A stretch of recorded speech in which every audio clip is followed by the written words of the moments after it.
எங்களை மீறி மாதா கோயிலை இடிக்க முடியாது. இடிக்க வந்த அதிகாரிகளுக்கு மிரட்டல் விடுத்து வழிமறிச்ச பொதுமக்களால பரபரப்பு ஏற்பட்டிருக்கு.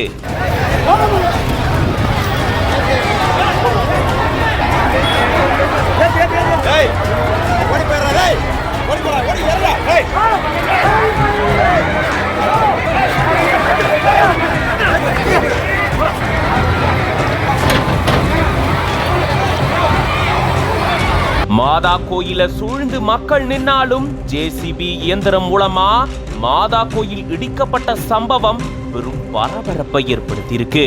நீதிமன்றம் உத்தரவை தொடர்ந்து அதிகாரிகள் எடுத்த இந்த நடவடிக்கையால பொதுமக்கள் அதிருப்தி அடைஞ்சிருக்காங்க.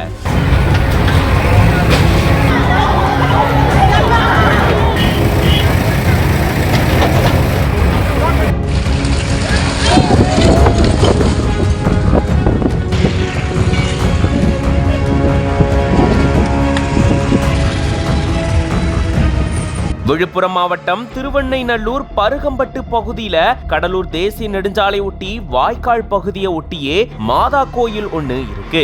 இந்த மாதா கோயில் நீர்நிலைய ஆக்கிரமிப்பு செஞ்சு கட்டப்பட்டதா சொல்லி சிலர் இது தொடர்பா உயர்நீதிமன்றத்துல வழக்கு தொடர்ந்திருக்காங்க. இந்த வழக்கு விசாரணையில நீர்நிலைகளை ஆக்கிரமிப்பு செஞ்சு மாதா கோயில் கட்டப்பட்டதால அதை அகற்றணும் அப்படின்னு நீதிமன்றம் உத்தரவிட்டிருந்திருக்கு. இந்த உத்தரவின் பேர்ல 20 நாட்களுக்கு முன்னாடியே போலீசார் வருவாய்த்துறையினர் இங்க வந்து பொதுமக்கள் கிட்ட இது தொடர்பா அறிவுறுத்தினதா கூறப்படுது. இதுக்கான கால அவகாசம் கொடுக்கப்பட்டிருந்த நிலையில இப்போ திடீர்னு அதிகாரிகள் அங்க வந்து மாதா கோயிலை இடிக்க முயற்சி செஞ்சதா கூறப்படுது. இப்படி அதிகாரிகள் மாதா கோயிலை இடிக்க வந்ததை தொடர்ந்து ஆத்திரமடைஞ்ச பொதுமக்கள் மாதா கோயிலை இடிக்க கூடாது அப்படின்னு சொல்லி பொதுமக்கள் இப்படி போராட்டத்துல ஈடுபட்டிருந்துமே போலீசார் குவிக்கப்பட்டு அவங்கள அப்புறப்படுத்தி மாதா கோயில் இடிக்கப்பட்டிருக்கு. இந்த சம்பவத்தால அந்த பகுதியில பெரும் பதட்டமான சூழல் நிலவிருந்திருக்கு.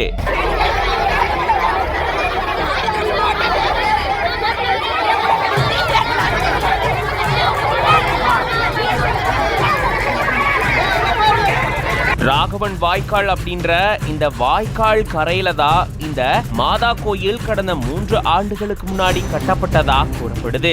ஆக்கிரமிப்புன்னு சொல்லி அதிகாரிகள் அகற்ற வந்த நிலையில பொதுமக்கள் ஒன்று கூடி அதிகாரிகளுக்கு மிரட்டல் விடுத்த நிலையில தான் போலீசாருக்கும் பொதுமக்களுக்கும் இடையில தள்ளுமுள்ளு ஏற்பட்டிருந்திருக்கு. போராட்டத்துல ஈடுபட்டு அத்துமீறல் செஞ்ச சிலரை போலீசார் கைது செஞ்சிருக்காங்க.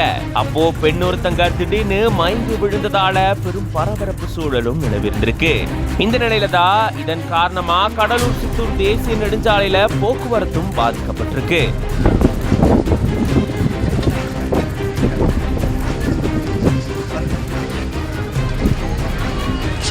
மாதா கோயில் வீழ்ந்துட்டு